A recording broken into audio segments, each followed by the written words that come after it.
Hey y'all, it's me, the cookbook lady.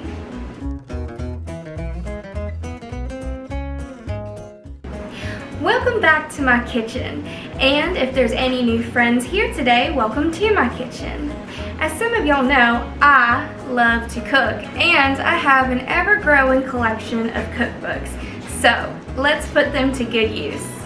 Today's recipe comes from this cookbook here, 200 Years of Culinary Treasure. This book was put together by members of Hanging Rock United Methodist Church. I couldn't find a copyright year, but based on the cover, I'm going to guess that this was published in 1992.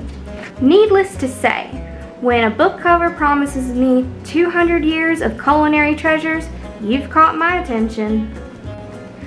For today's video, I wanted to use a recipe that involves using apples because I've got a few around the house that I need to use up.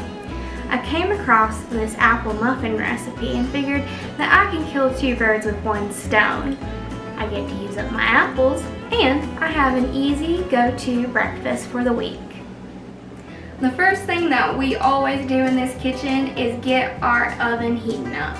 Now this recipe calls for an oven temperature of 400 degrees Fahrenheit. For this recipe, we're going to need 1 egg, 1/4 cup sweet milk. Now some of you may be asking, what the heck is sweet milk? Don't worry, I did too. So here's a little bit of fun history for you. Sweet milk is a term that was used around the Great Depression time to describe the fresh stage of milk, essentially. Back during that time, you had to make sure that you used all your resources and you weren't being wasteful, and that especially applied to milk. So in this case, sweet milk is just simply fresh milk before it's soured. 1 1/2 cup flour, 1/4 cup oil, 1/2 cup sugar, 1 cup peeled and chopped apples, and 1 teaspoon cinnamon. Now, the only prep work that I can see for this recipe is prepping our apples and also prepping our muffin pan.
One thing that I appreciate about this recipe, that it's a dump in a one bowl and go kind of recipe.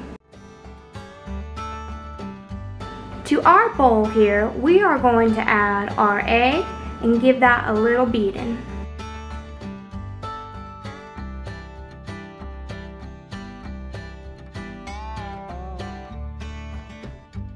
Then we add our milk,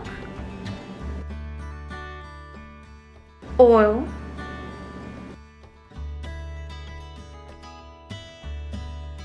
flour, sugar, apples,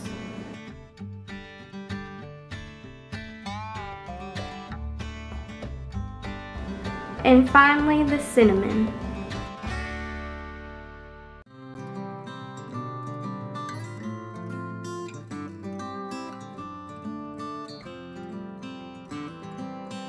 We are going to mix this till we get a batter of sorts.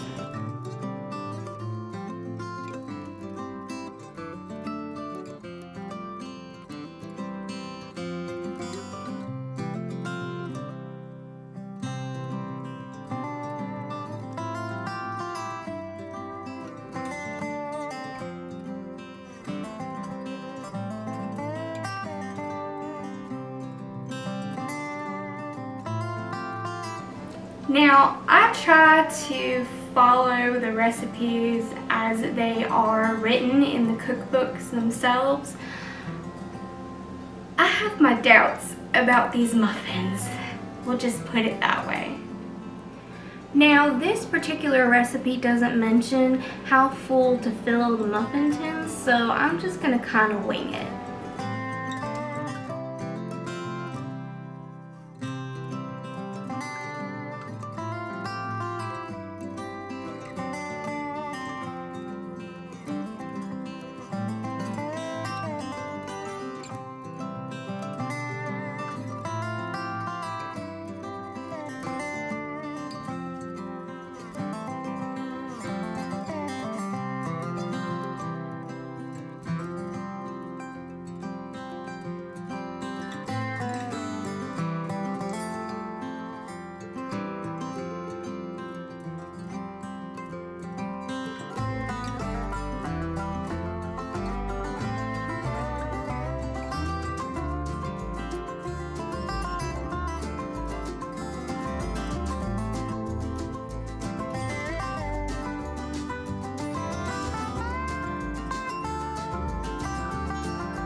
Now, the recipe calls to bake these for 20 to 25 minutes. Since I'm already feeling a little skeptical, let's start at 20 and go from there.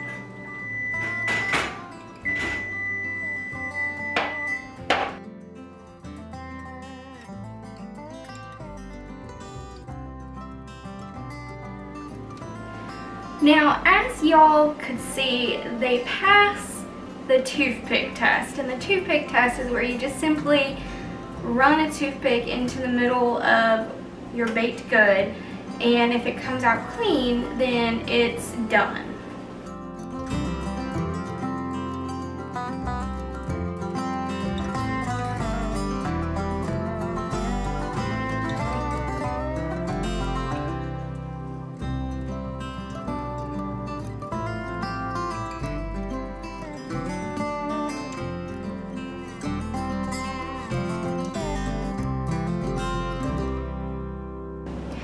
Alright y'all, it's come to the point of our video where we do our taste test of the recipe. I'm a little concerned. Let me see if I can get you up real close.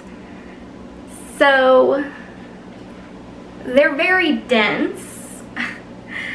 Yeah, they're very, very dense, but here we go.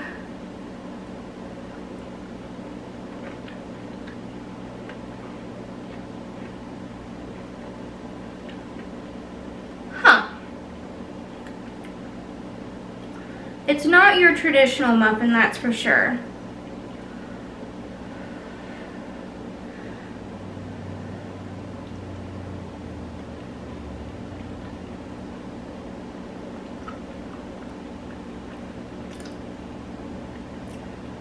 It's definitely sweet, but it's not too sweet. And the apples are kind of like par baked. So they still have a little bit of solidity to them. They're not like exactly extremely mushy. But they are very dense, and I'm sure that's because there's no kind of agent that would help make the batter rise. There's no baking powder, there's no baking soda in it. You know what this tastes like? And this tastes like somebody's great-great-great-grandmother who probably went through the Great Depression. The fact that there was the term sweet milk in the recipe is a huge indicator, in my opinion.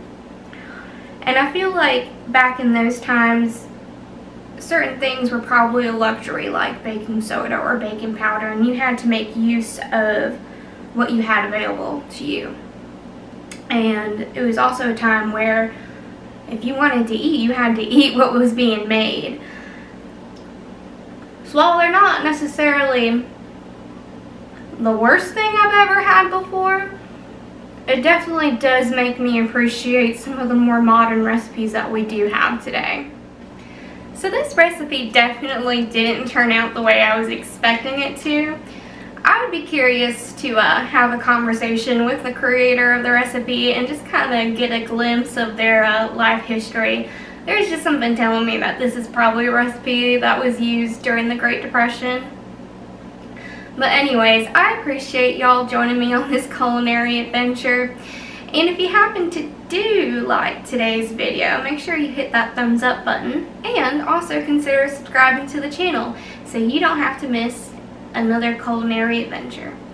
Until next time, bye!